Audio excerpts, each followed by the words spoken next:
Hello students, welcome to Ayurveda studies. Hope आप सभी लोग अच्छे होंगे। और आज हम रोग निदान की सीरीज का पार्ट 3 कंप्लीट करेंगे। होप आप सभी को पार्ट 2 समझ आया होगा। तो चलिए स्टार्ट करते हैं। आज हम कंप्लीट करेंगे चैप्टर 9, चैप्टर 10 एंड चैप्टर 11। सबसे पहले हम स्टार्ट करते हैं विद चैप्टर 9, जिसका नेम है आम का सिद्धांत। तो यहाँ से किस टाइप का क्वेश्चन आता है? यहाँ से आता है एक एमसीक्यू 1 मार्क्स का, एक शॉर्ट क्वेश्चन 5 मार्क्स का, और एक लॉन्ग क्वेश्चन 10 मार्क्स का। यहाँ से आपको एग्जाम में ये तीनों टाइप के क्वेश्चन देखने को मिल सकते हैं। सबसे पहले हम देखेंगे आम की निरुक्ति। अम धातु में आ उपसर्ग लगाने से आम शब्द की उत्पत्ति होती है। ठीक है, जिसका अर्थ है अपचन अर्थात पाचन ना होना। तो यहां से आपको 1 मार्क्स का क्वेश्चन दिख सकता है, मतलब एमसीक्यू टाइप, जिसमें कैसा क्वेश्चन आएगा? अम धातु में डैश उपसर्ग लगाने से आम शब्द की उत्पत्ति होती है। और वहां पे आपको ऑप्शन में दिया होगा आ, इत, इक, कुछ भी दे सकता है। तो आपको किस पे क्लिक करना है? टिक करना है आ पर। ठीक है, यहाँ से ये एमसीक्यू प्रीवियस ईयर में आया भी हुआ है। आगे देखते हैं आम की परिभाषा, which is very very very important. यहाँ से 5 मार्क्स का क्वेश्चन आता ही आता है। आम को परिभाषित कीजिए या आम का वर्णन कीजिए। ठीक है, तो इसमें मैंने एक श्लोक मेंशन करा है जो कि बहुत बहुत बहुत इंपॉर्टेंट है। आपको इस चैप्टर में जो भी श्लोक लर्न करने हैं वो मैं बता दूंगी।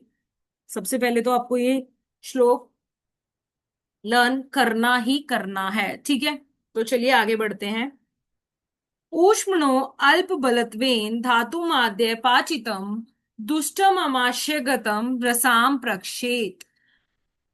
ठीक है, अग्नि का बल घट जाने से आद्य रस धातु का भली भांति पाक नहीं हो पाता है, जिससे जिससे आमाशय में वात आदि दोष दूषित होने से यह रस आम कहलाता है। देखो, अग्नि का बल घट जाने से, जो जठरा अग्नि है, जो हमारी जाठरा अग्नि है, वो क्या होती है? वो दुर्बल हो जाती है, जिसके कारण क्या होता है? आद्य रस धातु जो है उनका भली भांति से पाक नहीं हो पाता। वो कैसी हो जाती है? वो अपक्व रह जाती हैं। और वो क्या होता है, उसकी वजह से क्या होता है? अमाशय में जो वात आदि दोष हैं वो दूषित हो जाते हैं। और किसकी उत्पत्ति होती है?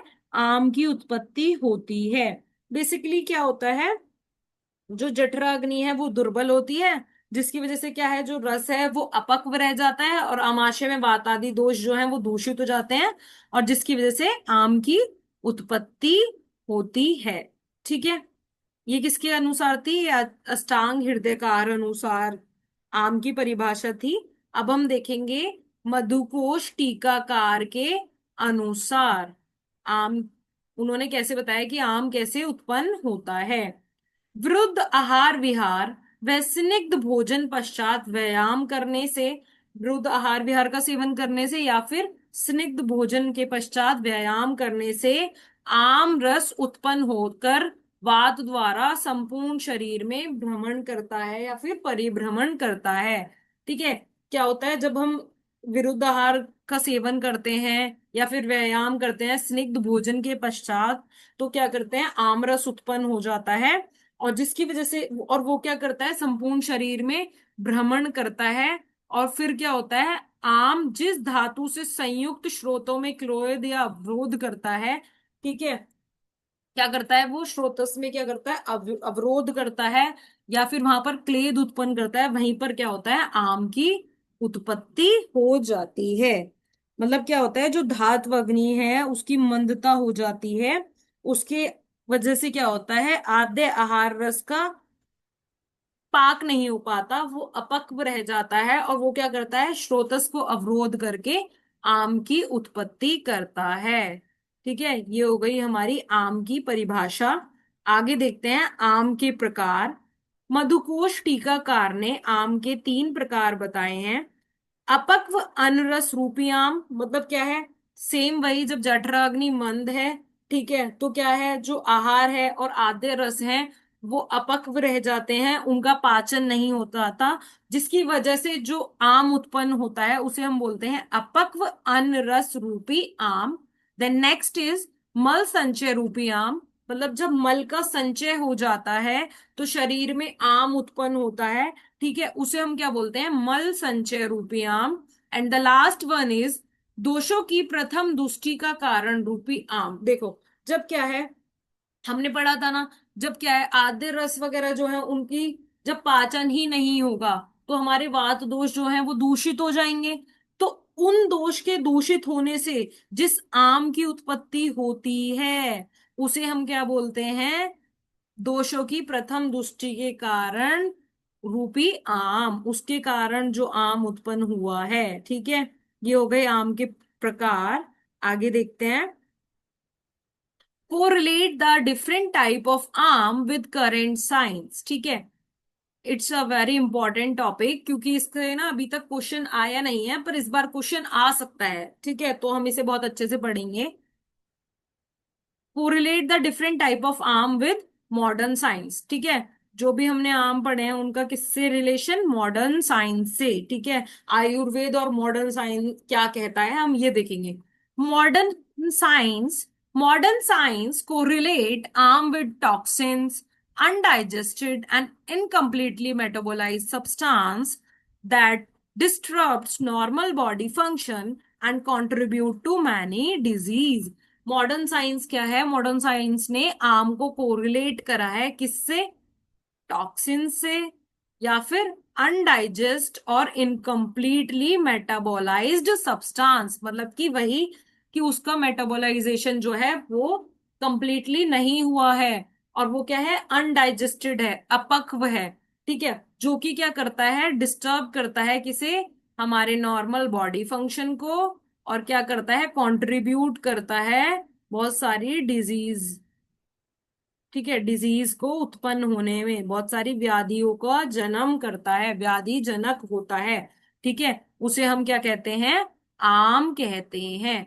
तो मॉडर्न साइंस ने इसे टॉक्सिन से कोरिलेट करा है। आगे देखते हैं, आम can be correlated with presence of toxin included endotoxins and exotoxins. मतलब आम को हम कोरिलेट कर सकते हैं किससे, presence of toxins including endotoxins, जिसमें क्या आएंगी एंजाइम हॉर्मोन्स, एंड एक्सोटॉक्सिन्स जिसमें क्या आएंगे bacterial toxins. Both ayurveda and current science correlates the poor digestion and impaired metabolisms are key factor of arm formation। दोनों ने, आयुर्वेद और मॉडर्न साइंस ने बोला है कि पुअर डाइजेशन और इम्पेयर्ड मेटाबॉलिज्म जो है वो क्या है, वो की फैक्टर्स हैं किसके, आम के फॉर्मेशन के। ऑब्वियसली अगर डाइजेशन अच्छे से नहीं होगा, आहार जो है वो अपक्व रहेगा, तो किसकी फॉर्मेशन होगी, आम की फॉर्मेशन होगी। या फिर जिस भी व्यक्ति का जो मेटाबॉलिज्म है वो अच्छा नहीं है तो उसमें क्या होगी, आम की उत्पत्ति होगी ही होगी। ठीक है, आगे देखते हैं, आम के सामान्य लक्षण जो कि वेरी वेरी वेरी इंपॉर्टेंट, बहुत ज्यादा इंपॉर्टेंट है। ठीक है, यहाँ से क्वेश्चन कई बार आया भी हुआ है और आपके एग्जाम में भी यहाँ से क्वेश्चन देखने को मिल सकता है। तो आपको यहाँ पे भी मैंने एक श्लोक दिया है जो कि आपको लर्न करना है, और हमने ना इस श्लोक को स्प्लिट करा है ताकि आप इजीली समझ सकें। बेसिकली आपको ना इस चैप्टर से सिर्फ दो ही श्लोक याद करने हैं, एक तो जो पहले आम की परिभाषा वाला श्लोक था, और एक आम के सामान्य लक्षण। तो देखते हैं, श्रोत रोध बल भ्रंश गौरव अनिल मूढ़ता आलस्य पक्ति निष्ठीव मल संग अरुचि क्लमहा। ठीक है, आम के क्या लक्षण है, श्रोतरोध, मतलब कि ऑब्स्ट्रक्शन, श्रोतस का अवरोध, जब शरीर में आम होगा तो श्रोतस का अवरोध हो जाएगा। बल भ्रंश, मतलब कि जो फिजिकल स्ट्रेंथ है वो क्या हो जाएगी, डिमिनिश्ड हो जाएगी। गौरव, शरीर में हैवीनेस होगी, गुरुता आ जाएगी। अनिल मूढ़ता, मतलब कि जो वातिक फंक्शन है या फिर जो भी डाइजेस्टिव फंक्शन है वो क्या हो जाएंगे, डिस्टर्ब हो जाएंगे, उनमें डिस्टरबेंस आ जाएगी। आलस्य, जो व्यक्ति है वो कैसा रहेगा, थका थका रहेगा, किसी भी कार्य को ढंग से नहीं कर पाएगा। आपक्ति मतलब कि जो उसका डाइजेशन है वो अच्छे से नहीं होगा। निष्ठीवन, उसे एक्सेसिव सलाइवेशन होगा। मल संग, क्या होगा, जो मल है उसका भी क्या हो जाएगा, अवरोध हो जाएगा, उसको मोशंस जो है वो ढंग से पास नहीं होंगे। ठीक है। अरुचि, मतलब कि उसे कुछ भी खाने का डिजायर नहीं होगा, कुछ भी खाने का मन नहीं करेगा। एंड लास्ट इज क्लम, मतलब जो पर्सन है वो कैसा रहेगा, एग्जॉस्टेड रहेगा, थका थका रहेगा। ये क्या है, आम के सामान्य लक्षण हैं। ठीक है, यहाँ से 5 मार्क्स का क्वेश्चन आएगा। तो आपको क्या करना है, सिर्फ ये पॉइंट्स लिखने हैं। एंड अगर यहाँ से 10 मार्क्स का क्वेश्चन आएगा तो आपको उसमें श्लोक भी ऐड करना होगा। ठीक है। और ये आपको एग्जाम में ये वाला क्वेश्चन आएगा ही आएगा, इसलिए आप इसे ढंग से लर्न कर लेना।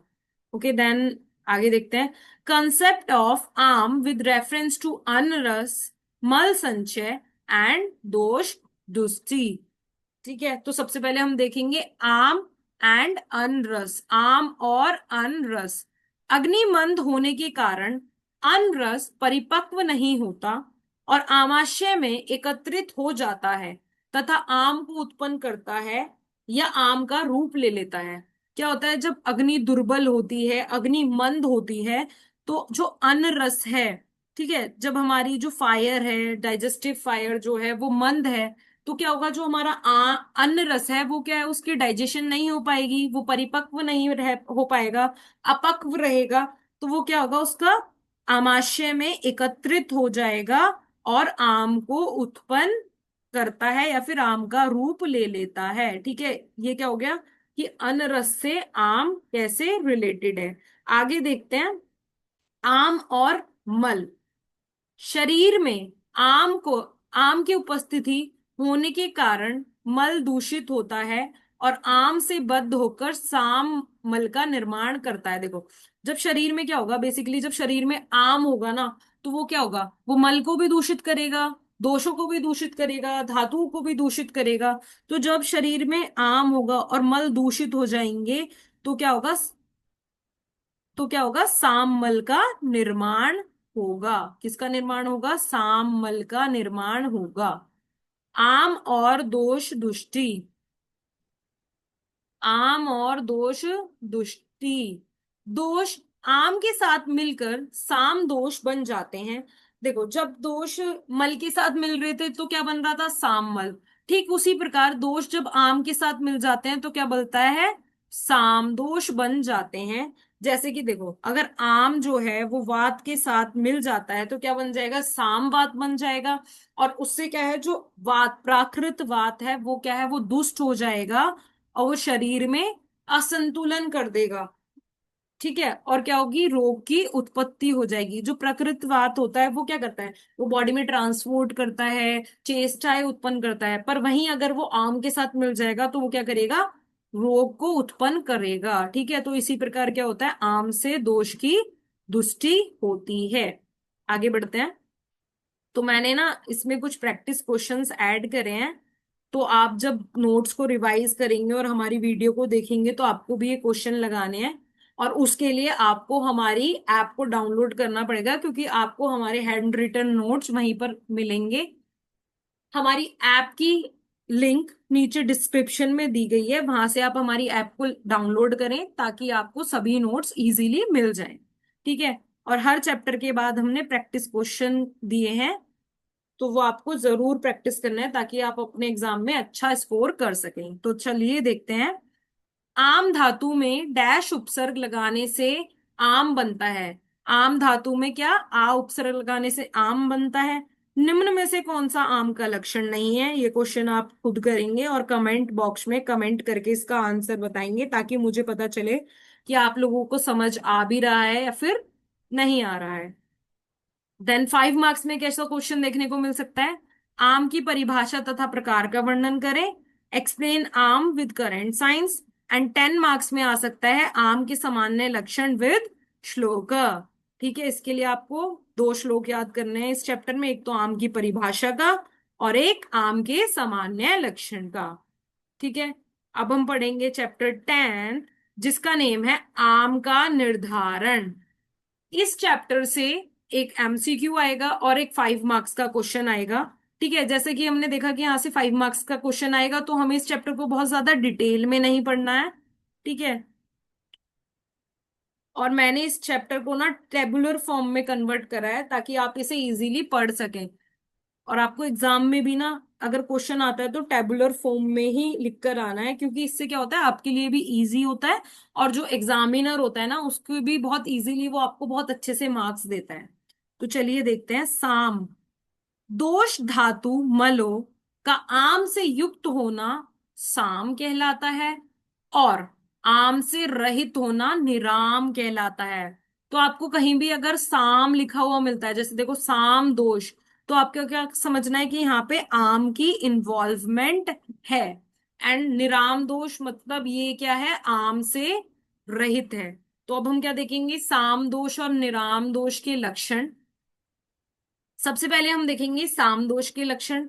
देखो, बेसिकली क्या है, अगर ऐसा कभी भी होता है ना तो हम ना इसमें से सिर्फ एक को याद करेंगे और दूसरा हमें खुद ही याद हो जाएगा, क्योंकि वो उसके बिल्कुल अपोजिट है। ठीक है, तो देखते हैं साम दोष के लक्षण। जैसा कि हमने ये पहले भी पढ़ा है, स्रोतों का अवरोध हो जाता है, बल भ्रंश हो जाता है, शरीर गौरव हो जाता है शरीर में, और वायु की प्रतिलोम गति होती है, आलस्य रहता है। वहीं अगर निराम दोष है तो स्रोतों का प्रकृत रहते हैं, बल की क्या होगी, वृद्धि होगी। जबकि यहाँ पे क्या हो रहा है, बल का क्षय हो रहा है। शरीर में यहाँ पे गौरव है, यहाँ क्या होगा, शरीर में लघुता। ठीक है, यहाँ क्या है, आलस्य, यहाँ क्या है, सुफूर्ति, यहाँ क्या है, वायु की अनुलोम गति। तो ठीक है, आपको ना सिर्फ एक याद करना है, दूसरा आपको खुद ही लर्न हो जाएगा। साम दोष होगा तो क्या क्या लक्षण देखने को मिलेंगे, आपचन, निष्ठीवन, मलसंग, अरुचि। ठीक है, ये सब हम पहले ही पढ़ चुके हैं। होप आप सभी को समझ आ रहा होगा। तो चलिए आगे देखते हैं। साम पुरुष एंड निराम पुरुष के लक्षण, ये 5 मार्क्स में क्वेश्चन आ सकता है। It's very very very important कि साम तथा निराम पुरुष के लक्षण लिखिए, या फिर साम तथा निराम पुरुष के लक्षणों में अंतर स्पष्ट करें। इस टाइप को क्वेश्चन आपको एग्जाम में देखने को मिलेगा। तो हम साम पुरुष के लक्षण देखेंगे, तो आपको निराम पुरुष के लक्षण खुद ही याद हो जाएंगे। देखो, गुरुत्व, अगर पुरुष साम है मतलब आम से युक्त है तो वह कैसे होगी, गुरुत्व। मजत्याम मतलब अगर हम उसे वाटर में डालेंगे तो वो सिंक हो जाएगा। ठीक है, अगर पुरुष को हमने पानी में डाला है तो वो डूब जाएगा। अल्प अल्प प्रवृत्ति, उसकी प्रवृत्ति कहती होगी अल्प अल्प, मतलब वो कम मात्रा में आएगा, या फिर बहुत अधिक, मतलब उसकी प्रवृत्ति सामान्य नहीं होगी। कैसा होगा, दुर्गंधित होगा, कृष्ण और अरुण वर्ण का होगा। वहीं पर जो निराम पुरुष है वो कैसा होगा, वो लघुत्व होगा, पानी में पलव करता होगा, मतलब पानी में तैरता होगा। और क्या है, सामान्य प्रवृत्ति होगी, गंध रहित होगा, एंड उसका व्रण भी कैसा होगा, उसका व्रण भी पीत व्रण का होगा। ठीक है, तो ये हो गया हमारा साम तथा निराम पुरुष में डिफरेंस, जो कि आपके एग्जाम में आ सकता है। It's very very very important. And last is साम तथा निराम दोष रोग में अंतर। ठीक है, अगर साम रोग होगा तो कैसा होगा, आलस्य होगा व्यक्ति को, तंद्रा होगी। ठीक है, आस्य वैरस्य, उसे कोई भी टेस्ट नहीं आएगा, अरुचि, खाने की डिजायर नहीं होगी, कुछ भी खाने का मन नहीं करेगा, घबराहट होगी, और वो कैसा रहेगा, एग्जॉस्टेड रहेगा, उसे थकावट रहेगी। वहीं पे अगर निराम रोग होगा, आलस्य रहित, शरीर में लघु, अन्न में रुचि, मनो इंद्रिया प्रसन्न रहेंगी, वायु की गति अनुलोम होगी, और अग्नि भी सम्यक होगी। सेम निराम रोग का अपोजिट, सेम निराम रोग का अपोजिट। ठीक है, तो आपको समझ आ गया होगा। एक बार हम देखते हैं कि यहाँ से किस टाइप का क्वेश्चन आएगा। ठीक है, देन आगे बढ़ेंगे। ओके, दोष धातु मलो का आम से युक्त होना डैश कहलाता है।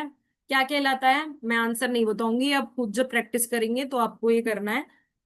निम्न निराम दोष का लक्षण है। साम तथा निराम दोष में लक्षण का वर्णन करें। 5 मार्क्स का क्वेश्चन आ सकता है यहाँ से।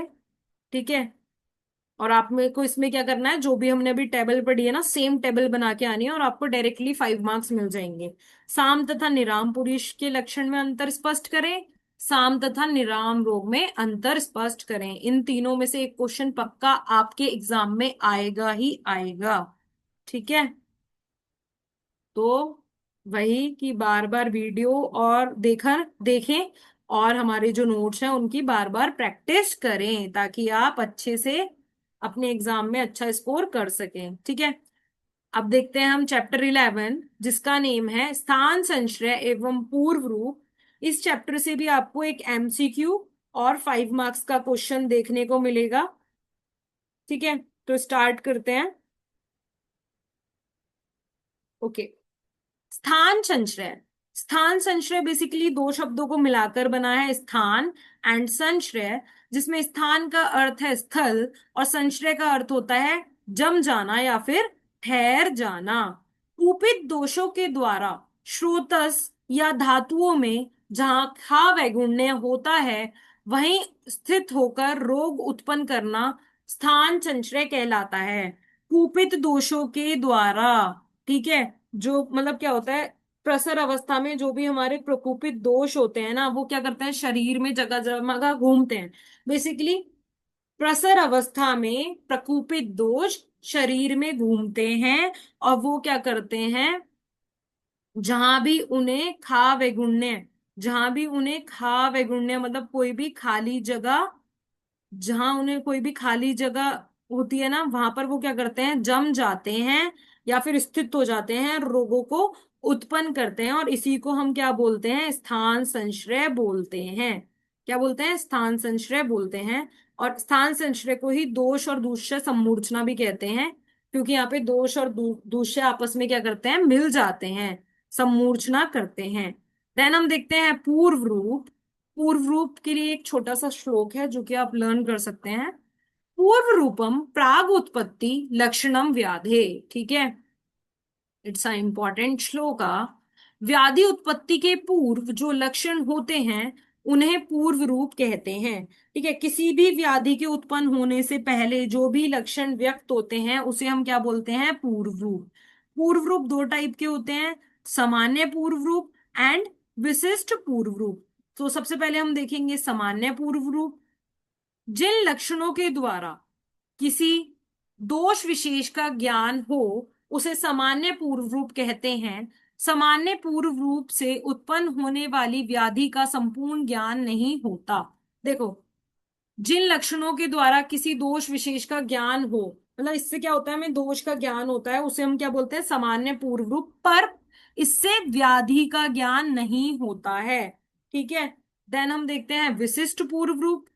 कि विशिष्ट पूर्व रूप क्या होता है, सामान्य पूर्व रूप में आपको क्या रखना है कि इससे हमें दोष का तो ज्ञान होता है पर व्याधि का ज्ञान नहीं होता है। मतलब ये क्या है, व्याधि, इससे क्या है, बस हमें भावी व्याधि का संकेत मिलता है, परंतु ये ज्ञान नहीं होता कि वो कौन सी व्याधि है, बस ये पता चलता है कि कोई व्याधि उत्पन्न होने वाली है। देन हम देखते हैं विशिष्ट पूर्व रूप।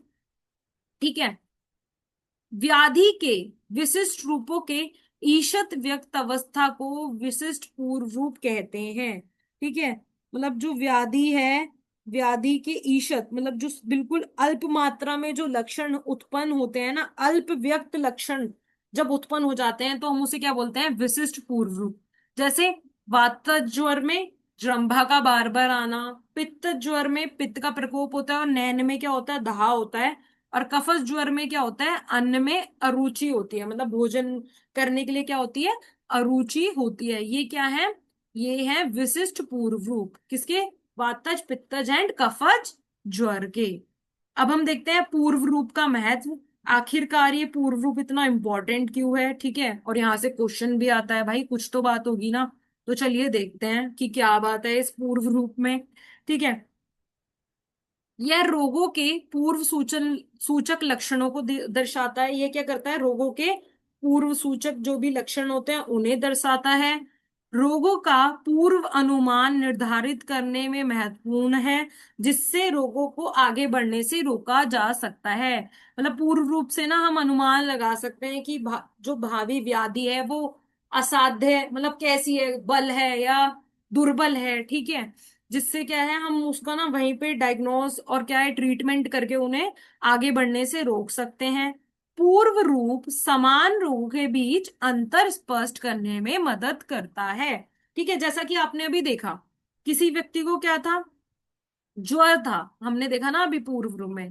पूर्व रूप में एक सेकेंड देखिए, रोगी को क्या है, ज्वर है। पर अगर वातज ज्वर है तो उसके पूर्व रूप में क्या है, जृंभा। पित्त ज्वर में पूर्व रूप में क्या है, नैन में धा है। और अगर कफत ज्वर है तो पूर्व रूप में क्या होगा, अन्न में अरुचि होगी। तो इससे हम क्या, मतलब रोग तो एक ही है, ज्वर, पर क्या है उसके पूर्व रूप अलग अलग हैं। तो इससे क्या है, समान रोग के बीच अंतर स्पष्ट हो गया ना। ठीक है, तो पूर्व रूप क्या करता है, समान रोगों के बीच अंतर स्पष्ट करता है। पूर्व रूप शीघ्र तथा प्रभावी प्रबंध के लिए मूल्यवान उपकरण के रूप में कार्य करता है। जो पूर्व रूप है वो क्या करता है, शीघ्र और एक मतलब शीघ्र और प्रोडक्टिव प्रबंध, मतलब कि अगर हमें पूर्व रूप का ज्ञान है, मतलब व्याधि के लक्षण वगैरह हमें पता है, तो हम व्याधि का उत्पन्न होने से रोक सकते हैं, उसका नाश कर सकते हैं। इसलिए ये क्या है, एक मूल्यवान उपकरण है। अब हम देखेंगे पूर्व रूप तथा स्थान संश्रय में संबंध, कि इन दोनों का आपस में क्या संबंध है। ठीक है, स्थान संश्रय और पूर्व रूप दोनों का ज्ञान आयुर्वेद में रोग निदान और उपचार के लिए अत्यंत महत्वपूर्ण है। मतलब देखो, हमें क्या है, पूर्व रूप और स्थान संश्रय दोनों में ही क्या है, रोगों के निदान, उनके क्या कॉज हैं, रोग कैसे हो रहे हैं, और उनका उपचार, मतलब वो कैसे उन्हें बढ़ने से हम रोक रहे हैं, व्यक्त होने से रोक रहे हैं, इसका ज्ञान हो रहा है। ठीक है, और यदि पूर्व रूप को समय पर पहचान लिया जाए और स्थान संश्रय अवस्था में दोषों को शांत कर दिया जाए तो व्यक्त अवस्था को रोका जा सकता है। अगर मान लो हम समय पर ही पूर्व रूप को पहचान लेते हैं, ठीक है, और उन्हें मतलब हमने समय पर ही पूर्व रूप को पहचान लिया और स्थान संशय की अवस्था में ही दोषों को शांत कर दिया, तो जो व्याधि है वो व्यक्ति नहीं होगी, व्याधि उत्पन्न ही नहीं होगी। इस प्रकार पूर्व रूप और स्थान संश्रय दोनों एक दूसरे के लिए बहुत जरूरी हैं, और एक वैद्य को इन दोनों का ज्ञान होना बहुत ही महत्वपूर्ण है। तो ये भी कह सकते हैं कि स्थान संश्रय अगर रोगों की जड़ है ना, तो पूर्व रूप क्या है, उस जड़ से निकलने वाले शुरुआती संकेत हैं, या फिर उस जड़ से निकलने वाले फल हैं। ठीक है, ये हम कह सकते हैं। इस तरह से स्थान संश्रय और पूर्व रूप एक दूसरे से कोरिलेटेड हैं। अब हम देखेंगे कुछ प्रैक्टिस क्वेश्चन कि यहाँ से किस टाइप के क्वेश्चन आते हैं। पूर्व रूप के कितने भेद होते हैं, पूर्व रूप के दो भेद होते हैं। पूर्व रूपम प्राग उत्पत्ति लक्षणम व्याधे किसके लिए कहा गया है, तो हमें यहीं से पता चल रहा है किसके लिए कहा गया है, पूर्व रूप के लिए। पूर्व रूप को परिभाषित कर भेद का वर्णन करें, पूर्व रूप के महत्व का वर्णन करें। ये 5 मार्क्स में आ सकता है, ठीक है, या फिर 5 मार्क्स में क्वेश्चन आ सकता है, पूर्व रूप को परिभाषित कर उसके महत्व का वर्णन करें। होप आप सभी को समझ आ रहा होगा। और अब हम करेंगे लास्ट चैप्टर, जिसका नेम क्या है, दूष्य दुष्टि। ठीक है, मैंने इस पूरे चैप्टर को टेबल फॉर्म में कन्वर्ट करा है, तो आपको बस क्या करना है, मैं आपको एक बार समझाऊंगी, क्योंकि आपको ये सिर्फ लर्न ही करना है। और यहाँ से किस टाइप का क्वेश्चन आता है, यहाँ से एक 1 मार्क्स का एमसीक्यू आता है, एक 5 मार्क्स का क्वेश्चन आता है, और एक 10 मार्क्स का क्वेश्चन आपको एग्जाम में देखने के लिए मिलता है। ठीक है, तो सबसे पहले हम देखेंगे, ओके, स्टार्ट करते हैं। ये चैप्टर बहुत इंपॉर्टेंट है, क्योंकि यहाँ से हमें तीनों ही क्वेश्चन देखने के लिए मिल रहे हैं। रक्त आदि धातुएं शरीर का धारण एवं पोषण करती हैं, परंतु जब धातुएं दोष द्वारा दूषित की जाती हैं तो दूष्य कहलाती हैं। मतलब जो हमारी धातुएं वो क्या करती हैं, वो नॉर्मली शरीर का क्या करती हैं, धारण और पोषण करती हैं, परंतु जब वो दूषित हो जाती हैं तो वो क्या कहलाती हैं, दूष्य कहलाती हैं। अब हम देखते हैं धातु की दृष्टि किस प्रकार होती है। धातु की दृष्टि दो प्रकार होती है, मात्रात्मक दृष्टि एंड गुणात्मक दृष्टि, क्वाली क्वांटिटेटिव दृष्टि एंड क्वालिटेटिव दुष्टि। तो सबसे पहले हम देखेंगे मात्रात्मक दुष्टि। मात्रात्मक दुष्टि, इस प्रकार की दुष्टि से धातु में वृद्धि या क्षय आहार द्रव्यों के अधिक या कम सेवन करने से होती है। मतलब ये वाली जो दुष्टि है, मात्रात्मक दुष्टि कब होती है? या तो किसी धातु की वृद्धि हो गई हो, ठीक है, या फिर किसी धातु का क्षय हो गया हो, तो मात्रात्मक दुष्टि होती है। या फिर आहार द्रव्य जो है अधिक मात्रा में सेवन कर लिया, या फिर कम मात्रा में सेवन करने से धातुओं की मात्रात्मक दृष्टि होती है। देन हम देखते हैं गुणात्मक दृष्टि। दोषों के प्रकोप आदि से धातुओं में उत्पन्न होती है। अगर दोषों का प्रकोप हो जाता है तो उसमें क्वालिटेटिव, मतलब कि धातुओं में क्या होती है? क्वालिटेटिव दृष्टि, गुणात्मक दृष्टि होती है। ठीक है, तो हम देखते हैं धातु क्षय और वृद्धि के लक्षण। ठीक है, इसको मैंने ना टेबल फॉर्म में कन्वर्ट करा है ताकि आपको इजीली समझ आ सके। और आपको बेसिकली क्या करना है, मैं आपको एक बार समझा दूंगी, फिर आपको ना ये टेबल बना बनाकर देखनी है। अगर आप 2-3 बार ये टेबल बनाकर मतलब लर्न करेंगे तो आपको बहुत इजीली याद हो जाएगा, क्योंकि यहाँ से क्वेश्चन आता ही आता है। ठीक है, तो सबसे पहले हम देखेंगे रस धातु। सबसे पहले हम क्षय देखेंगे, देन वृद्धि। रस धातु, ठीक है, पहली बात, रस धातु क्या होता है? अनेक गुणों से युक्त आहार जठरा अग्नि की क्रिया द्वारा सम्यक परिपक्व हो जाता है, तो किसकी उत्पत्ति होती है? रस की। ठीक है, और उसी को हम क्या बोलते हैं? रस धातु। मतलब जिस, अगर हमने आहार का सेवन करा है और वो जठरा अग्नि की हेल्प से डाइजेस्ट हो गया है, पक्व हो गया है, तो किसकी उत्पत्ति होगी? रस की उत्पत्ति होगी। अब हम देखते हैं रस क्षय के लक्षण। हृदय पीड़ा, मतलब कि हृदय में पीड़ा, पेन होता है कार्डियक रीजन में। कंप, ठीक है, कंप मतलब कि क्या होगा इसमें? एम्प्टीनेस, या फिर क्या होता है? ट्रेमर होता है मेनली। कंप मतलब कांपना। शून्यता, एम्प्टीनेस होगी। शब्द असहत्व, मतलब कि किसी भी शब्द को हम सहन नहीं कर सकते। भय होगा, शोष होगा, एंड रोक्षय। ठीक है, क्या होगा? रोक्षय होगा। कब? जब रस धातु की, जब रस धातु क्या हो जाएगा? क्षय हो जाएगा। तो शरीर में क्या हो जाएगी? ड्राइनेस होगी, शोष होगा, ये सब लक्षण उत्पन्न होंगे। कुछ नहीं करना है आपको ना, सबके 5-5 लक्षण तो एटलीस्ट लर्न करने हैं। देन हम आगे बढ़ते हैं। रक्त धातु। रक्त धातु का क्षय होगा तो क्या लक्षण उत्पन्न होंगे? रक्त धातु के क्षय होने पे क्या होगा? मांस मेद धातु की क्षीणता होगी। ठीक है, जो समझाना होगा मैं उसे समझाऊंगी। ये तो आपको समझ आ रहा है कि यार अगर रक्त, ऑब्वियसली देखो, अगर रस दुष्ट है, रस से रक्त नहीं उत्पन्न होगा, रक्त से मांस नहीं होगा, मांस से मेद नहीं होगा, जैसे हमने क्षीर दधी न्याय और केदारी कुल्य न्याय में क्रिया शारीर में पढ़ा था। ठीक उसी प्रकार मतलब क्या होगा, अगर रस धातु का क्षय हो जाएगा ना, तो क्या होगा? मांस मेद धातु में भी क्षीणता आ जाएगी। ठीक है, ठीक है, और क्या होगा? अग्नि जो है वो मंद हो जाएगी, त्वचा में ड्राइनेस आ जाएगी, और जो शिरा है, शिरा में क्या होगा? सौथिल्य हो जाएगा। जो वेन है वो क्या हो जाएंगी? लूज हो जाएंगी। अम्ल तथा शीतल पदार्थ सेवन की इच्छा होगी। कब? जब रक्त धातु का क्षय होगा। ठीक है, रक्त जो है उसे हमारे शरीर का ना मूल भी कहा है बहुत सारे आचार्यों ने। ठीक है, देन हम देखते हैं माश धातु। अगर माश धातु का क्षय होगा तो क्या होगा? माश धातु के क्षय होने पर मास एवं माशल प्रदेश में शुष्कता हो जाएगी। जो माशल प्रदेश है जहां पे मांस होता है, वहां पे क्या हो जाएगी? शुष्कता हो जाएगी। शरीर में रूक्षता हो जाएगी, मतलब ड्राइनेस होगी। और जो हमारी संधियां हैं, संधिया में क्या होगी? वेदना होगी। संधियों में क्या होगी? जॉइंट में क्या होगा? पेन होगा। और संधि स्फोट, मतलब संधि से क्या होगी? क्रैकलिंग साउंड, मतलब क्रैकलिंग होगी। या फिर जब हम कभी, आपने देखा है ना कि उठते बैठते हैं तो क्या होता है? चट चट की आवाज आती है, वो क्या है? मांस धातु का क्षय के कारण है। देन हम देखेंगे मेद धातु। अगर मेद धातु का क्षय होगा, मेद धातु का क्षय होगा। मेद क्या है? मेद ना बेसिकली क्या है? हमारे शरीर में जो स्नेह होता है, मतलब जैसे कि घी सांद्र होता है ना, ऐसे ही जो मेद है वो क्या करता है? वो हमारे शरीर में लुब्रिकेशन में हेल्प करता है। ठीक है, तो अगर मेद मेद धातु का क्षय हो जाएगा तो क्या होगा? उदर का पतलापन, मतलब जो उदर है वो क्या है, जो हमारा एब्डोमिनल है ना, एब्डोमिनल रीजन है, वो रिड्यूस लगेगा।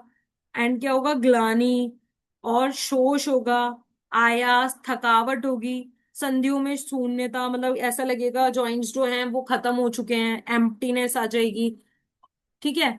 तो ये सब क्या होगा जब मेद, क्योंकि जब लुब्रिकेशन ही नहीं होगी तो हम जॉइंट्स को मतलब मूवमेंट ही नहीं कर पाएंगे ना। बेसिकली हमारे जॉइंट में लुब्रिकेशन होती है तभी हम मूवमेंट कर पाते हैं। तो ये क्या लक्षण कब देखने को मिलेंगे? जब मेद धातु का क्षय हो जाएगा। देन आगे देखते हैं अस्थि धातु। अस्थि धातु का क्षय होगा तो हमें क्या देखने को मिलेगा? अस्थिशूल, नख और दांत का क्षय हो जाएगा, संधियों में स्थिरता होगी, शरीर में थकावट होगी, और जो अस्थिबद्ध मतलब कि जो बोनी बोनी फ्लैश होता है ना, उसको खाने का मन करेगा, बोनी मीट को खाने का मन करेगा। ठीक है। बोनी फ्लैश को खाने का मन करता है। देन देखते हैं मज्जा धातु। अगर मज्जा धातु का क्षय होगा तो क्या होगा? शुक्र, शुक्र की अल्पता होगी, क्योंकि रस रक्त मांस मेद अस्थि मज्जा शुक्र। क्योंकि अगर मज्जा मज्जा धातु अच्छी होगी तो भाई शुक्र भी अच्छा होगा। ठीक है। अगर मज्जा का क्षय होगा तो शुक्र का भी क्षय होगा। अस्थियों में शून्यता होगी, शरीर में दुर्बलता होगी, और क्या होगा? अस्थि शौशिर्य। ठीक है। या फिर अस्थि विवर में, मतलब जो अस्थि शौशिर्य होता है ना, उसमें क्या होगा? खालीपन होगा। क्या होगा? खालीपन होगा। उसे हम क्या बोलते हैं? अस्थि शौशल्य को ही हम ऑस्टियोपोरोसिस बोलते हैं। उसमें क्या होगा? अस्थि में छेद छेद छेद हो जाएंगे, जिसकी वजह से अस्थि क्या होगी? खाली हो जाएगी। देन आता है बार बार वातज विकारों से ग्रस्त होगा व्यक्ति ना, उसे बार बार वातज विकार होंगे, जैसे कि आम वात आपने पढ़ा है ना, ये सब हो जाएगा। ठीक है। संधिगत वात, किसकी वजह से? मज्जा धातु के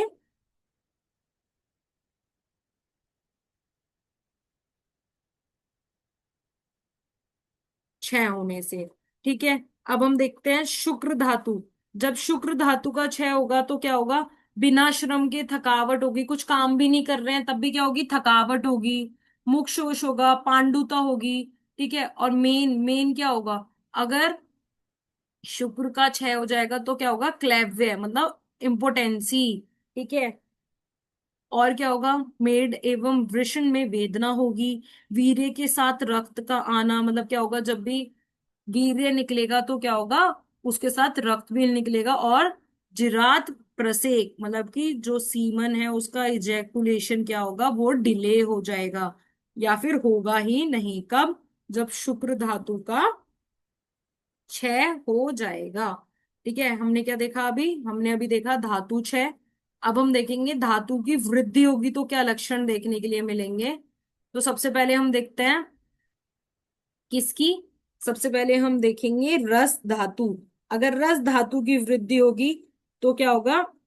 हृदय क्लेद, मतलब कि जो फ्लूइड है उसका रिटेंशन रिटेंशन होगा। और क्या होगा? प्रसेक, मतलब कि मुख से क्या होगा? स्लाइवेशन होगा बहुत ज्यादा। अरोचक, खाने की इच्छा नहीं होगी। आस्य वैरस्य, मतलब कोई टेस्ट नहीं आएगा। और क्या होगा? जी मचलना। और कफ की वृद्धि वाले, मतलब जो भी कफ के गुण होते हैं ना, जब कफ की वृद्धि होती है वो सारे गुण लक्षण देखने को मिलेंगे। ठीक इसी प्रकार अगर रक्त की वृद्धि होगी तो क्या होगा? रक्तांग नेत्रता, मतलब जो नेत्र होंगे वो क्या होंगे? रेडिश डिस्कलरेशन हो जाएगा। किसका? स्क्लेरा का। सिर पूर्णता, और क्या होगा? सिर पूर्णता, मतलब कि क्या होगा? हाई बीपी होगा, क्योंकि हमारी जो सिर नहीं है ये ना, बेसिकली सिरा है। ठीक है। सिरा पूर्णता, जो हमारी वेन्स हैं वो कैसी हो जाएंगी? फिल्ड हो जाएंगी, बहुत ज्यादा ब्लड होगा उनमें, और जिसकी वजह से क्या होगा? बीपी भी हाई हो जाएगा। प्लिया विद्रदी, मतलब कि एब्सिस हो जाएगा स्प्लीन में। और क्या होगा? रक्तपित्त, जब अधिक मात्रा में रक्त होगा तो रक्त रोमकूपों से बाहर निकलने लगेगा तो क्या होगा? रक्तपित्त। अग्नि का नाश हो जाएगा, रक्त गुल्म की उत्पत्ति हो सकती है, या फिर अस्त्र दर्द हो सकता है, मतलब कि जो भी मेंस्ट्रुअल है ना, मेंस्ट्रुअल ब्लीडिंग बहुत ज्यादा हो सकती है, और उसे हम क्या बोलते हैं? अर्शदर बोलते हैं। ठीक है। होप आप सभी को समझ आ रहा होगा। इसमें ना बेसिकली मैं आपको ना पढ़ के समझा रही हूँ, आपको ये लर्न करना होगा। एक बार मैं आपको समझाऊंगी, ये ना बेसिकली लर्न करने का ही सारा काम है। और हम यहाँ पे देखेंगे मास वृद्धि। ये थोड़ा ना ऊपर नीचे हो गया है, तो यहाँ पे मैंने एक साइन बना दिया है। जब भी आप नोट्स पढ़ेंगे तो मास धातु की जब वृद्धि होगी तो ये उसके लक्षण है, और मेद धातु की वृद्धि के ये लक्षण है। तो मास धातु की वृद्धि होने पे हम क्या क्या देखते हैं? गलगंड। ठीक है, गलगंड मतलब इनलार्जमेंट। इसमें क्या होता है? गलगंड में क्या होता है? ग्वाइटर होता है। बेसिकली जो हमारा नेक है उसका साइज क्या होता है? इंक्रीज हो जाता है। ठीक है। ग्रंथि, शरीर में भारीपन और अधिमास और श्लेष्म विकार होते हैं। कब? जब मांस धातु की वृद्धि होती है। देन आते हैं मेद। जब मेद की वृद्धि होती है तो अंगों में क्या होती है? स्निग्धता। बेसिकली जो मेद है वो क्या करता है? लुब्रिकेशन करता है, ग्रीजिंग करता है, ग्रीस करता है। तो क्या है? बॉडी पार्ट्स में ग्रीजीनेस जो है वो इंक्रीज हो जाएगी। शरीर से दुर्गंध आना, शरीर से क्या है? दुर्गंध आएगी। स्थौल्य रोगों की उत्पत्ति होगी। और क्या है? प्रमेह के पूर्व रूप, मतलब कि जो इंसान है ना वो बिस्तर पर पड़ा रहेगा, ठीक है, उससे दुर्गंध आएगी। और वो बार बार मूत्र का त्याग करेगा। वो जो भी आरामदायक कार्य होते हैं ना, वो सब करने में उसे बहुत मजा आएगा। ये सब क्या है? मेद धातु के, मेद वृद्धि के लक्षण हैं। ठीक है। आगे देखेंगे अस्थि। अगर अस्थि की वृद्धि होगी तो हम क्या देखने को मिलेगा? अस्थि की अगर वृद्धि होगी तो अध्य अस्थि, मतलब कि जो अधि अस्थि है वो बढ़ी हुई मिल सकती है। ठीक है। और क्या मिल सकता है? अध्य अस्थि मतलब अस्थि का स्वाभाविक आकार कैसा हो जाएगा? मोटा हो जाएगा। अधिदंत, ज्यादा दांत देखने को मिल सकते हैं। केश तथा नखों की अतिवृद्धि, मतलब ज्यादा वृद्धि होती है, क्योंकि जो अस्थि है, अस्थि का जो हमने पढ़ा है ना, अस्थि का जो मल होता है वो केश होता है। ठीक है। जब अस्थि की वृद्धि होगी तो किसकी वृद्धि होगी? केश की वृद्धि होगी। अधि अस्थि। ठीक है। अधि अस्थि, अधि अस्थि मतलब अस्थि, अधिक अस्थियों का निकलना, जो बोन है ना वो ज्यादा होगी। ठीक है। तो ये क्या है? अस्थि धातु की वृद्धि के कारण। देन देखते हैं मज्जा। नेत्र तथा अंगों में रक्तिमा तथा भारीपन। संधियों में स्थूल मूत्र वाली कष्टदायक पीड़िकाएं, मतलब कि संधियों में क्या होगा? कष्टदायक पीड़िकाएं होंगी, पैप्यूल्स हो जाएंगे। ठीक है। और स्किन के ऊपर क्या होगा? मतलब स्किन रैशेस हो जाएंगे। किसके ऊपर? जॉइंट्स के ऊपर भी क्या हो जाएगा? स्किन आ जाएगी। ठीक है। ये कब होगा? जब मज्जा धातु की वृद्धि होगी।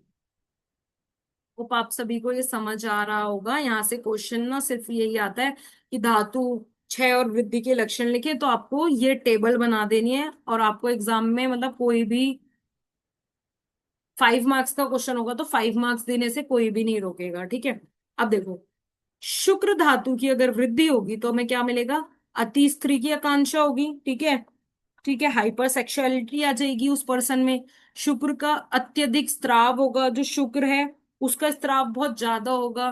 वीर्य की अधिकता होगी। क्या होगा? जो डिस्चार्ज है वो बहुत ज्यादा होगा। मैथुन कर्म की अधिक इच्छा होगी। ठीक है। क्या होगा? Increase sexual desire. मैथुन मैथुन कर्म की भी क्या होगी? इच्छा बहुत अधिक होगी। कब? जब शुक्र धातु की वृद्धि हो जाएगी। मल क्षय वृद्धि। ठीक है। ये अभी हमने क्या देखा था? धातु क्षय वृद्धि। अब हम देखेंगे मल क्षय वृद्धि। अगर मल का क्षय होगा तो क्या लक्षण होंगे? एंड मल की वृद्धि होगी तो क्या लक्षण हमें देखने को मिलेंगे?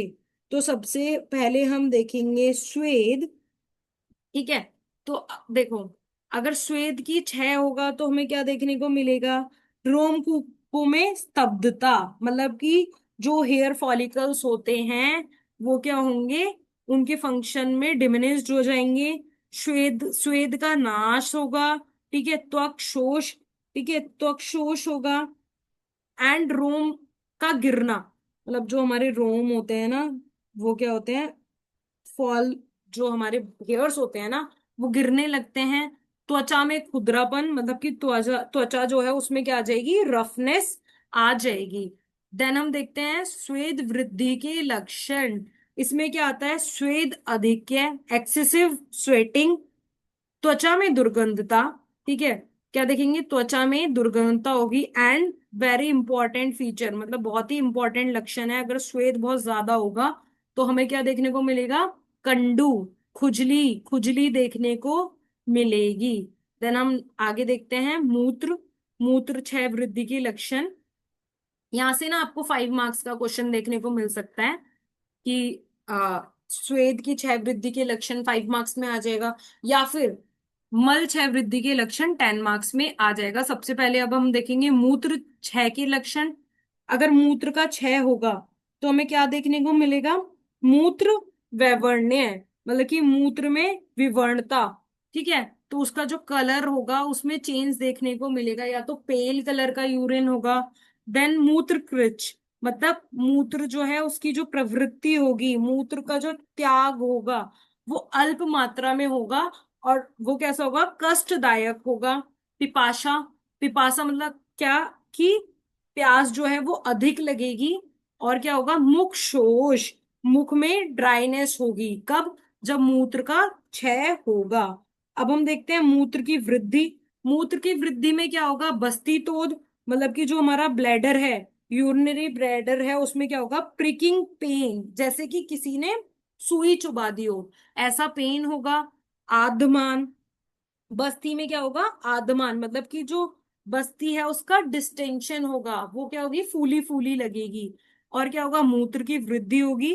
और मुंह मुंह, मतलब कि उसकी जो मूत्र है उसकी प्रवृत्ति क्या होगी, बार बार, इस कंडीशन को हम पॉलीयूरिया भी कहते हैं, जिसमें क्या होता है, बार बार यूरिनेशन, यूरिन पास आउट करना होता है, ठीक है। ठीक उसी प्रकार अब क्या देखेंगे हम, पुरीश, पुरीश क्षय और वृद्धि के लक्षण। पुरीश क्षय के लक्षण, अपान वायु का शब्द के साथ ऊर्ध्व, अधः तथा त्रियक गमन। जब मूत्र का, वो पुरीश का क्या होगा, क्षय होगा ना, तो जो अपान वायु है उसकी मूवमेंट कैसी होगी, मल्टी डायरेक्शनल होगी और विद साउंड होगी। और क्या होगा, आंत्रवेष्टन, मतलब तो जो हमारी इंटेस्टाइन है उसमें क्या होगा, ट्विस्टिंग पेन होगा, जैसे किसी ने ऐंठ दिया हो उन्हें, ठीक है। पुरीश की अल्पता होगी, और कुक्षी प्रदेश में क्या होगी, रुक्षता उत्पन्न होगी, कब, जब पुरीश का क्षय होगा, ठीक है। जब पुरीश की वृद्धि होगी तो क्या लक्षण हमें देखने को मिलेंगे, कुक्षी में आद्यमान, कुक्षी में आटोप, इसमें क्या होगा, कुक्षी प्रदेश में क्या होगा, गार्गलिंग, मतलब गार्गलिंग बेसिकली, आटोप क्या होता है, गुड़गुड़ गुड़गुड़ की साउंड आती है, ठीक है। और क्या मिलेगा, कुक्षी गौरव, मतलब कि जो कुक्षी है उसमें भारीपन। एंड कुक्षी शूल, कुक्षी शूल होगा, जिसमें क्या होगा, पेन होगा एब्डोमेन में। और वेदना, मतलब शरीर में क्या है, जनरलाइज्ड वेदना का अनुभव होगा, कब, जब पुरीश का क्षय होगा। तो ये लक्षण आपको लर्न करने हैं बेसिकली ना, आप ही ने इमेजिन करो कि हाँ ऐसा होता है, जब पुरुष का क्षय हो जाता है तो हमें ये लक्षण होते हैं, आपके आपको अपने ना डेली लाइफस्टाइल में अपने आसपास भी देखने को मिलते हैं। अब हम देखेंगे स्रोतस जुष्टि हेतु, ठीक है, एंड लक्षण। मान लो उसके हम क्या देखेंगे कि कोई भी स्रोतस की दृष्टि कैसे होती है, और उसमें हमें क्या लक्षण देखने को मिलते हैं। सबसे पहले हम देखेंगे प्राणवय स्रोतस। हम मूल ऑलरेडी पढ़ चुके हैं तो इसलिए हम उसे अगेन डिस्कस नहीं करेंगे, पर फिर भी मैं बता देती हूँ। जो प्राणवय स्रोतस है उसका मूल क्या है, उसका मूल है हृदय, ठीक है। और आचार्य सुश्रुत ने क्या, हृदय और महाश्रोतस, जो कि माना है आचार्य चरक ने, और आचार्य सुश्रुत ने क्या माना है, हृदय और रसवाहिनी धमनियां। तो सबसे पहले हम देखते हैं प्राणवय स्रोतों की दृष्टि के क्या कारण होते हैं। इसकी दृष्टि के कारण है धातु क्षय, ठीक है, जब धातुओं का क्षय हो जाएगा। वेग विधारण, मतलब कि जो हमारे नेचुरल अर्जेस हैं, ठीक है, उन्हें रोकना, जैसे किसी भी वेग को धारण करना, यूरिन का, मूत्र का वेग धारण करना, पुरीश का वेग धारण करना, उसकी वजह से भी क्या होता है, श्रोतों की दुष्टि हो जाती है। अति व्यायाम करने से, अति व्यायाम करते हैं तो भी श्रोतस की दुष्टि होती है। रुक्ष पदार्थों का सेवन करने से, या फिर अति शुद्धा से, ठीक है। तो उसमें लक्षण क्या देखने को मिलते हैं हमें, श्वास वेग का अधिक बढ़ना तथा कभी कम होना। या तो सांस श्वास वेग जो है वो कभी बहुत ज्यादा बढ़ जाएगा या फिर कम हो जाएगा। श्वास में अवरोध, साशूल और साश शब्द, श्वास होना, मतलब जो सांस आ रहा है ना, या तो वो उसमें पेन होगा, मतलब जब हम रेस्पिरेशन कर रहे हैं, या फिर साउंड होगा। ठीक है, ये क्या है, प्राणवायु स्रोतस की दुष्टि के हेतु एवं दुष्टि के लक्षण। सेम ऐसे ही हम उदक व्यय स्रोतस देखेंगे। बेसिकली ना मैं इसमें आपको समझा रही हूँ, पर आपको ही लर्न करना है ये, ठीक है। उदक वह स्रोतस में क्या होगा, अति उष्ण आहार विहार का सेवन करते हैं तो उदक वह स्रोतस की दुष्टि होती है। आम दोष की अगर उत्पत्ति होती है तब भी उदक वह स्रोतस की दुष्टि हो जाती है, क्योंकि उदक वह स्रोतस का मूल स्थान क्या है, उदक वह स्रोतस का मूल स्थान क्या है, बताओ। कमेंट बॉक्स में आप कमेंट करेंगे, वैसे मैं बता देती हूँ, आमाशय। ठीक है, तो जिसकी वजह से क्या होता है, आम दोष की उत्पत्ति हो जाती है। अति मद्यपान सेवन करने से, या फिर भय की अवस्था में उदक वह स्रोतस की दुष्टि होती है, जिसके कारण क्या लक्षण मिलते हैं, जीवा, तालु, ओष्ठ, कंठ, क्लोम में शुष्कता। ठीक है, इन सब में क्या होती है, ड्राइनेस आ जाती है, कहाँ पे, टांग।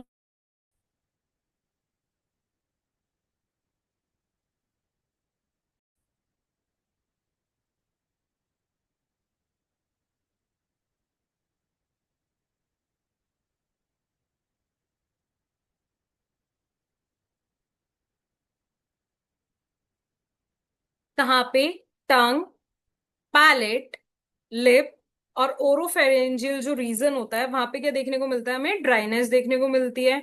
और क्या देखते हैं, अति प्रमाण में तृष्णा, मतलब एक्सेसिव थ्रस्ट एंड शोथ, जलोदर, ये सब लक्षण उदक व स्रोतस की दृष्टि में हमें देखने को मिलते हैं। आगे हम देखेंगे अन्न वह स्रोतस। अन्न वह स्रोतस की दृष्टि के कारण होते हैं, अति मात्रा में भोजन, मतलब बहुत एक्सेसिव अमाउंट में फूड का इंटेक करना। ठीक है, और क्या होता है, बहुत ही ज्यादा आ, काल के विपरीत भोजन, मतलब कि जो भोजन कर रहे हैं हम, वो उचित काल पे नहीं कर रहे। मतलब अगर हमें डिनर करना है तो हम उस टाइम डिनर नहीं कर रहे हैं, बहुत लेट डिनर कर रहे हैं, लंच हम नहीं कर रहे, मतलब डिनर टाइम पे लंच कर रहे हैं, तो ये सब क्या है, काल के विपरीत भोजन। अहित भोजन, अहित भोजन का सेवन करना, और क्या है, जठरा अग्नि अग्नि की विकृति, इस सब के कारण क्या होती है, अनवय स्रोतस की दुष्टि होती है, जिसके कारण क्या लक्षण उत्पन्न होते हैं, भोजन में अनिच्छा।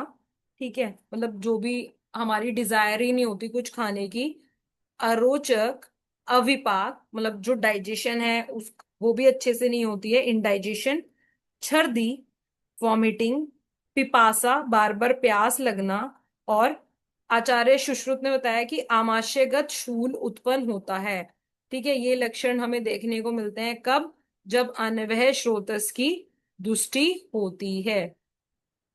ठीक है, मैं बार बार बोल रही हूँ, ये सब आपको लर्न करना है, आपको इस टेबल की बार बार प्रैक्टिस करनी है, तब आपको ये इजीली लर्न हो जाएंगे।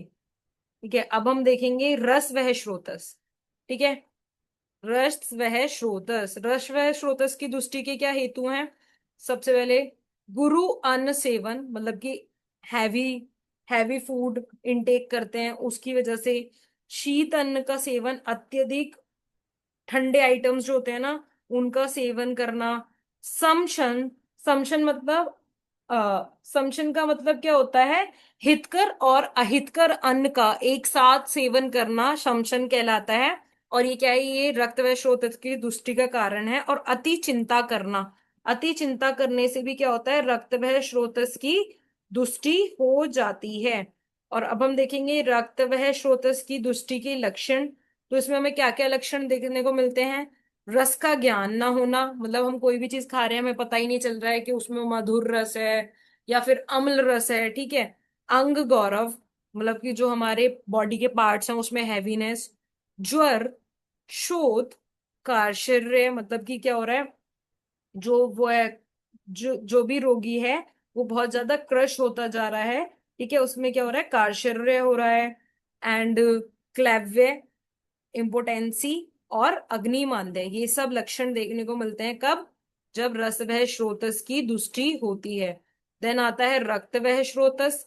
रक्त वह स्रोतस दुष्टि के हेतु क्या है, विधायी अन्न का सेवन। ठीक है, अत्यधिक दाह उत्पन्न करने वाले जो अन्न होते हैं ना, ऐसे अन्न का सेवन करने से क्या होता है, रक्त व स्रोतस की दुष्टि हो जाती है। ठीक है। ऐसे फूड आइटम्स लेना जो कि इंड्यूस करते हैं बर्निंग को, उन्हें हम क्या बोलते हैं, विदाई अन्न। अत्यधिक धूप का सेवन, अत्यधिक वायु सेवन, इसके कारण क्या होता है, रक्त व स्रोतस की दुष्टि हो जाती है। और इसमें हमें क्या लक्षण देखने को मिलते हैं, कुष्ठ रोग मतलब कि स्किन डिसऑर्डर्स, या फिर लेप्रेसी, विसर्ग। ठीक है। रक्त पित्त, प्लीहा की वृद्धि हो जाती है। और क्या होता है इसमें, कामला होता है। कामला क्या होता है, जॉन्डिस और गुल। ये सब लक्षण हमें कब देखने को मिलते हैं, रक्त व स्रोतस की दृष्टि में हमें ये सब लक्षण देखने को मिलते हैं। एंड नेक्स्ट इज मांस व स्रोतस। मांस व स्रोतस की दृष्टि के क्या कारण है, अभिसंधि आहार। ठीक है, बहुत ज्यादा अभिसंधि आहार का सेवन करना, स्थूल आहार का सेवन करना, या फिर गुरु आहार, और भोजन के पश्चात दीवा स्वप्न, इसकी वजह से क्या होती है, मांस वह स्रोतस की दुष्टि हो जाती है। ठीक है। और इसमें हमें क्या लक्षण देखने को मिलते हैं, अधिमांस, मतलब मांस जो है वो बढ़ जाता है, ग्रेनुलोमा टाइप हमें देखने को मिलते हैं बॉडी में, अर्बुद देखने को मिलते हैं। ठीक है। और क्या होता है, अर्श, हेमरॉइड्स, गलशुंडिका, गलगंड, और ओष्ठ प्रकोप, ये सब क्या है, मास्ट व स्रोतस की दुष्टि के लक्षण। अब हम देखेंगे मेद वह स्रोतस। मेद वह स्रोतस की दुष्टि के क्या कारण है, अव्यायाम मतलब बिल्कुल भी व्यायाम ना करना, कोई भी एक्सरसाइज ना करना। ठीक है। दीवा स्वप्न, दिन में सो जाना, और अति मद्यपान, ये सब क्या है, मेद वह स्रोतस की दुष्टि के हेतु हैं। और इसमें हमें क्या लक्षण देखने को मिलते हैं, मेदो ग्रंथि, मधुमेह, अतिस्थौल्य, काश श्वास, और दौर्गंध, मतलब क्या आता है, मेदो ग्रंथि उत्पन्न हो जाती हैं। ठीक है। और क्या होता है, मधुमेह, डायबिटीज, माश व स्रोतस की दुष्टि का ही एक लक्षण है। मेद वह स्रोतस की दुष्टि का लक्षण है। ठीक है। और अति स्थौल्य, जो भी रोगी है वो बहुत ज्यादा ओबीज हो जाता है, काश श्वास, उसके शरीर से क्या होता है, दुर्गंध आती है। ये सब क्या है, मेद वह स्रोतस की दुष्टि के लक्षण। मतलब अगर हमें किसी व्यक्ति में ये लक्षण देखने को मिलेंगे तो हम ये मतलब हम ये पता कर सकते हैं कि उसकी मेद व स्रोतस की दुष्टि हुई है, हम ये जान जाएंगे। देन आते हैं अस्थि वह स्रोतस।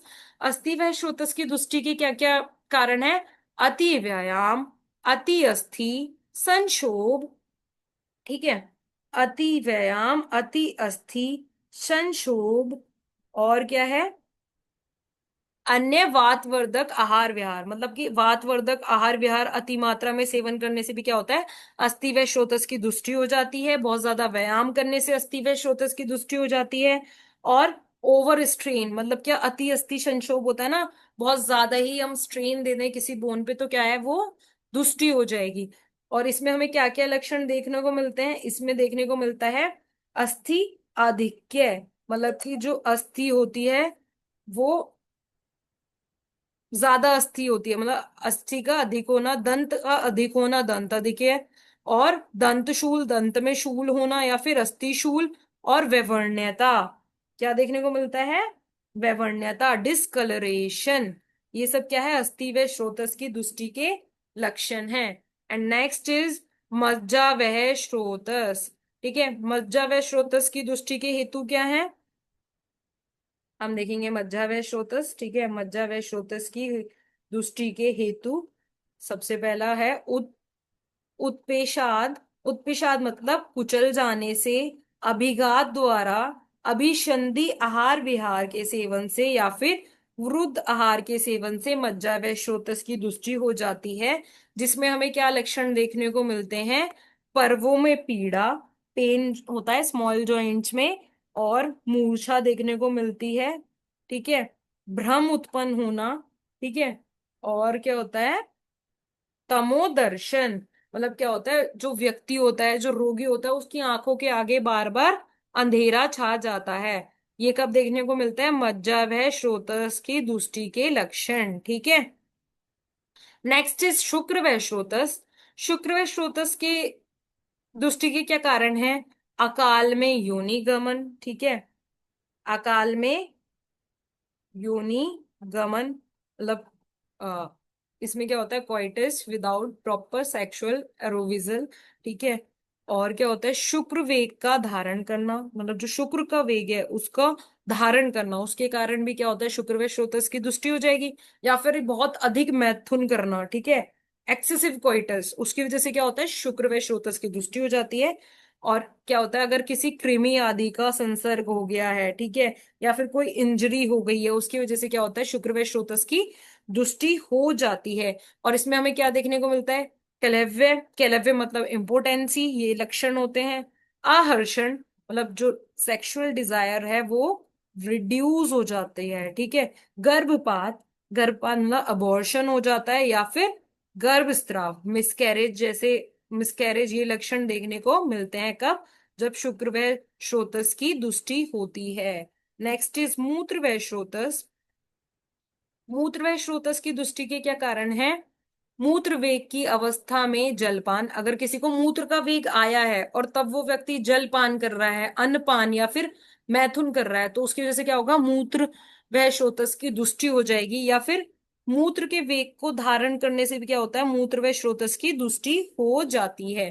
तो इसमें हमें क्या लक्षण देखने को मिलेंगे, इसमें हमें देखने को मिलेगा बहुमूत्रता, मतलब कि पॉलीयूरिया, बहुत अधिक मात्रा में यूरिन आना, ठीक है, अल्प मूर्ता, या फिर बिल्कुल ही ओलिग्यूरिया, फिर एन्यूरिया, मतलब क्या होगा, मूत्राघात हो जाएगा, बहुत कम अल्प मात्रा में मूत्र आना, थोड़ा थोड़ा मूत्र त्याग करना, या फिर शूल युक्त मूत्र का त्याग करना।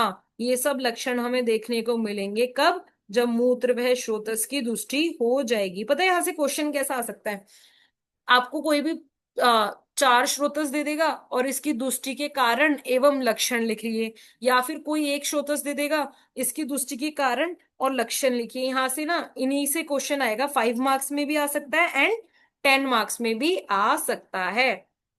देन हम देखते हैं पुरुष व स्रोतस। पुरुष व स्रोतस की दुष्टि के हेतु क्या है, मलवेग का विधारण, अति प्रमाण में आहार विहार, अग्नि की मंदता से, या फिर अति कृशता में क्या होता है, पुरुष व स्रोतस की दुष्टि हो जाती है, ठीक है। अगर हम मल के वेग को धारण कर लेते हैं तो भी क्या है, पुरुष व स्रोतस जो है वो दुष्ट हो जाता है। या फिर अगर हम क्या करते हैं, बहुत एक्सेसिव फूड का इंटेक करते हैं तो भी पुरुष व स्रोतस की दुष्टि हो जाती है। या फिर अति कृशता, मतलब कि बहुत ज्यादा कृशता है किसी व्यक्ति के अंदर, तो उसकी वजह से भी क्या होता है, पुरुष व स्रोतस दुष्टि हो जाती है। और इसमें हमें क्या क्या लक्षण देखने को मिलते हैं, कठिनता से मल त्याग, ठीक है, मल त्याग करने में क्या होती है, कठिनता होती है, बहुत डिफिकल्टी होती है। मल या तो अत्यंत पतला होता है, या फिर मल जो है वो गांठदार होता है, या फिर अत्यधिक मल का त्याग हो, या फिर बिल्कुल भी मल का त्याग नहीं हो पाएगा। ये सब क्या है, पुरुष वह स्रोतस की दुष्टि के लक्षण, ठीक है। देन हम नेक्स्ट देखते हैं, श्वेत वह, श्वेत वह स्रोतस की दुष्टि के लक्षण। तो इसकी दुष्टि कब होती है, श्वेत वह स्रोतस की, अति व्यायाम करने से, ठीक है, एक्सेसिव एक्सरसाइज करने से, अति संताप, मतलब कि हम ना बहुत ज्यादा हीट पे एक्सपोज हो गए हैं, बहुत ज्यादा धूप का सेवन कर लिया, या फिर किसी भी टाइप से हीट का बहुत ज्यादा ही सेवन कर लिया है, तो उसकी वजह से क्या है, श्वेत वह स्रोतस की दुष्टि हो जाएगी। शीत, उष्ण आदि आहारों का कर्म वृद्ध सेवन, मतलब जो शीत उष्ण आहार है ना, इनका मतलब इरेगुलर इनटेक करा, मतलब मैंने पहले ठंडा खा लिया फिर गर्म खा लिया, ऐसे फूड आइटम खाना, इसकी वजह से भी क्या है, स्वेद व स्रोतस की दुष्टि हो जाती है।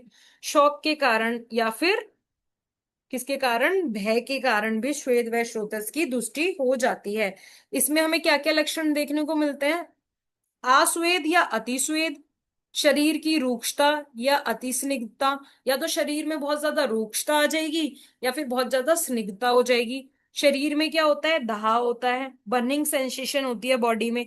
और क्या देखने को मिलता है, लोम हर्ष, ठीक है, it's very very very important, ठीक है। ये सारे लक्षण क्या देखने को मिलते हैं, श्वेत व स्रोतस की दुष्टि के लक्षण, ठीक है। इसको आपको बार बार बार बार पढ़ना होगा, क्योंकि इसमें बेसिकली आपको क्या है, ये सब याद करना है। अब हम देखेंगे उपधातु क्षय और वृद्धि, ठीक है। उपधातु में हमें क्या देखना है, आर्तव धातु और स्तन्य, ये दोनों क्या है, ये उपधातु हैं, ठीक है। इनकी क्षय और वृद्धि के क्या क्या लक्षण होते हैं, तो सबसे पहले हम देखेंगे आर्तव, फिर हम देखेंगे स्तन्य। ठीक है, तो सबसे पहले हम देखते हैं आर्तव वृद्धि के लक्षण। आर्तव की अगर वृद्धि होगी तो क्या होगा, अंगों में वेदना होगी।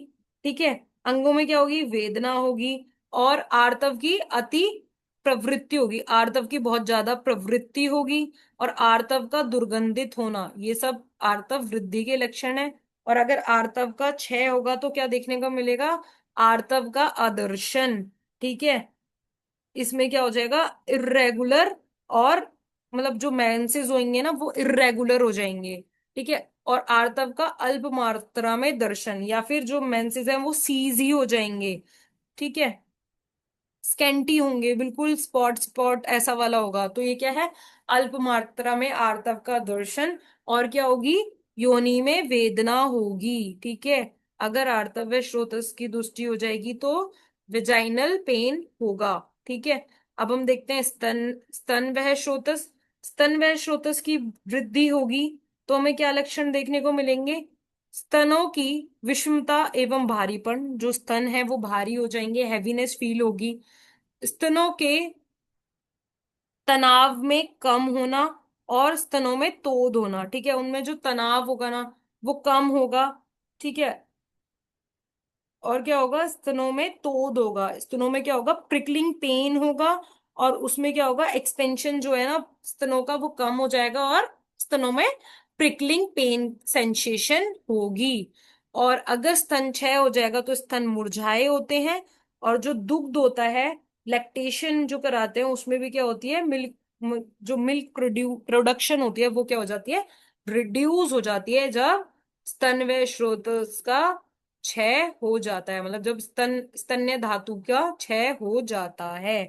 ठीक है, अब हम देखते हैं उपधातु प्रदोषज विकार। इसमें क्या क्या रोग देखने को मिलते हैं हमें, स्तब्ध शरीर में जकड़ाहट, संकोच, और खली खलीपादगत रोग देखने को मिलते हैं। ठीक है, और इसमें कौन कौन से दोष आ जाते हैं, आर्तव प्रदोषज रोग आते हैं, और क्या आते हैं, स्तन्य प्रदोषज रोग। दो प्रकार के रोग आते हैं किसमें, उपधातु प्रदोषज रोगों में। ठीक है, जिसमें आर्तव प्रदोषज रोग में हमें क्या देखने को मिलता है, रक्त प्रदर, योनि व्यापक, एंड जल स्त्राव। और स्तन्य प्रदोषज में क्या देखने को मिलता है, स्तन्य नाड़ी व्रण, एंड स्तन्य विद्रधि, एब्सिस हो जाता है स्तन्य में। ठीक है, ब्रेस्ट एब्सिस, ये सब हमें देखने को मिलते हैं किसमें, उपधातु प्रदोषज विकार में। देन हम देखते हैं इंद्रिय प्रदोषज विकार।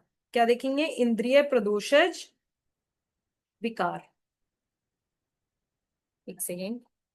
ओके, इंद्रियों की उत्पत्ति अहंकार से हुई है तथा सत्व व रज के संयोग से एकादश इंद्रियों की उत्पत्ति होती है। ठीक है, ये हमें पहले ही हम पढ़ चुके हैं क्रिया शारीर में। सत्व व रज के संयोग से क्या होता है, हमारी एकादश इंद्रियों की उत्पत्ति होती है। ठीक है, तो इसमें हमें क्या क्या देखने को मिलता है, इंद्रियोपघात, इंद्रियों की शक्ति का नाश होना, या फिर इंद्रियों उपताप, इंद्रियों में विकलता उत्पन्न होना। ठीक है, इंद्रियां जो हैं वो अपने कार्य नहीं कर पा रही हैं। ये सब दोष हमें देखने को मिलते हैं किसमें, इंद्रिय प्रदोषज विकार में। और बेसिकली ये होता क्यों है, जब इंद्रियां का अपने विषय से अति योग, हीन योग, और मिथ्य योग होता है, तब इंद्रिय प्रदोषज विकार की उत्पत्ति होती है। तो एक बार हम देखते हैं। ठीक है, तो इसमें हमें क्या देखने को मिलता है, देखो जब इंद्रिया है, मान लो चक्षु इंद्रिय है, उसका काम है देखना, पर चक्षु इंद्रिय के द्वारा हम देख ही नहीं पा रहे हैं, या फिर बहुत सूक्ष्म से सूक्ष्म चीज देख रहे हैं, उसका अपने विषय से अतियोग हो रहा है, तो क्या होगा, इंद्रिय प्रदोष विकार की उत्पत्ति होगी। ठीक है, और अगर मान लो जो इंद्रिय, चक्षु इंद्रिय है वो बिल्कुल देख ही नहीं पा रही, उसका अपने विषय से मिथ्या योग हो रहा है, तब भी क्या होगा, इंद्रिय प्रदोषज विकार की उत्पत्ति होगी। ये क्वेश्चन अभी तक मतलब ऐसे आया नहीं है, पर आपको पता होना चाहिए, अगर आ भी जाए तो आप लिख कर आ सकते हैं। देन मानस दोष, it's very very very important, ये 5 मार्क्स में आ सकता है। ठीक है, जो इंपॉर्टेंट होगा ना वहां मैं खुद ही आपको बता दूंगी कि ये बहुत इंपॉर्टेंट है। ठीक है। तो मानस दोष की दृष्टि कैसे होती है? रज और तम दोनों मानस रोग हैं। ठीक है। इनकी जो दृष्टि होती है तब मानस दोष उत्पन्न होते हैं। ईष्ट वस्तु का ना मिलना या अनिष्ट वस्तु का मिल जाना, ये क्या है? मानस दोष की उत्पत्ति के हेतु है। मान लो अगर कोई वस्तु है, मुझे चाहिए पर वो नहीं मिल रही है, तो उससे क्या होगा? मानस दोष की उत्पत्ति होगी ना। और ऐसी वस्तु का मिल जाना जिसकी मुझे जरूरत ही नहीं है, तो उससे क्या होगी? मानस दोष की उत्पत्ति होगी।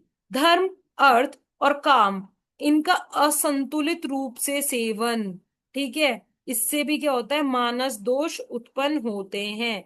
ठीक है। शरीर दोषों की तरह मानस दोष के भी, मतलब प्रकोप के भी क्या होते हैं? तीन कारण होते हैं। क्या क्या होते हैं? असात्म इंद्रियार्थ संयोग, प्रज्ञा अपराध एंड परिणाम। ठीक है। इनकी वजह से भी क्या होता है? मानस दोष उत्पन्न होता है। सबसे पहले हम देखेंगे असात्म इंद्रियार्थ संयोग। श्रोत, त्वचा, नेत्र, जीवा और घ्राण आदि इंद्रियों का अपने विषयों से अहितकर संयोग असात्म इंद्रियार्थ संयोग कहलाता है। मतलब जब भी हमारी जो इंद्रियां हैं, पंच इंद्रियां, ये अपने विषयों से अहितकर, मतलब कि या तो इनका अति योग होता है, मिथ्या योग होता है, या फिर अयोग होता है, तो इसे हम क्या बोलते हैं? असात्म इंद्रियार्थ संयोग। इसकी वजह से भी क्या होता है? मानस दोष उत्पन्न होते हैं। द नेक्स्ट इज प्रज्ञा अपराध।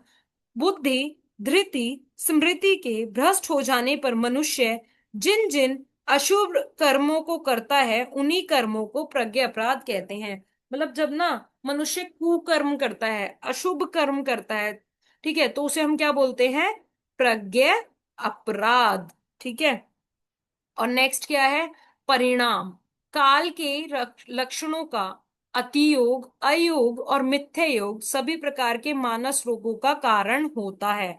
जैसे कि मान लो काल का हीन योग, मान लो ऋतु में वर्णित शीत, गर्मी तथा वर्षा, मतलब मान लो इनमें ना वर्षा ऋतु में वर्षा का ना होना, शीत ऋतु में शीत का ना होना या कम होना, तो ये क्या है? काल का हीन योग। देन नेक्स्ट इज अति योग। शीतकाल में शीत का, ग्रीष्म काल में ग्रीष्म का, और अपना जो अनुपात है ना उससे अधिक होना क्या है? अति योग, जिसकी वजह से भी क्या है? मानस दोष की उत्पत्ति होती है।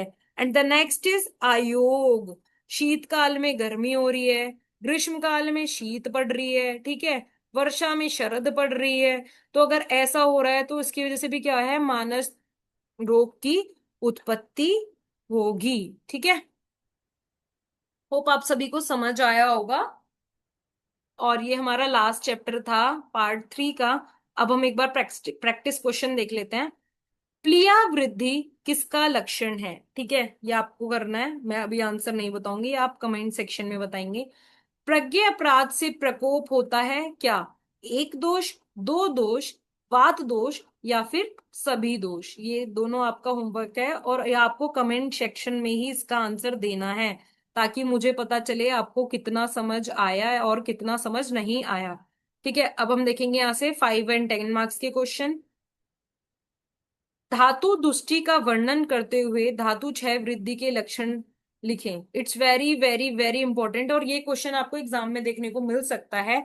श्रोतो दृष्टि के लक्षण, ठीक है, और इसमें एक और प्लस क्वेश्चन ऐड करा गया है, जिन स्रोतस का वर्णन आचार्य चरक ने किया है। इसका आंसर भी मैं नहीं बताऊंगी, क्योंकि हमने पहले पार्ट 1 में पढ़ा है कि आचार्य चरक और आचार्य सुश्रुत ने किन किन स्रोतस का वर्णन करा है। तो यहाँ पे हमें आचार्य चरक ने जो जो स्रोतस बताए हैं उनकी दृष्टि के लक्षण लिखने हैं। द नेक्स्ट इज इंद्रिय प्रदोषज विकार। ये क्वेश्चन अभी तक मतलब आया नहीं है पर आ सकता है, और ये भी बहुत इंपॉर्टेंट है। मल की क्षय वृद्धि के लक्षण का वर्णन करें। ठीक है। तो हमारा पार्ट 3 कंप्लीट हो जाता है। होप आप सभी को समझ आया आया होगा। और मैं आपसे यही बोलूंगी, जो भी चैप्टर्स हमने अभी तक पढ़े हैं उनके क्वेश्चन आज ही आप प्रैक्टिस कर लें। ठीक है, ताकि आप अपने आने वाले एग्जाम्स में अच्छा स्कोर कर सकें। और हमारे हैंड रिटन नोट्स लेना ना भूलें, जो कि बहुत बहुत बहुत इंपॉर्टेंट है। उसका लिंक नीचे डिस्क्रिप्शन में दिया गया है, वहां से हमारी ऐप को डाउनलोड करें और वहां से नोट्स डाउनलोड कर लें, वहां पे नोट्स अवेलेबल हैं ताकि आप अच्छे से पढ़ सकें।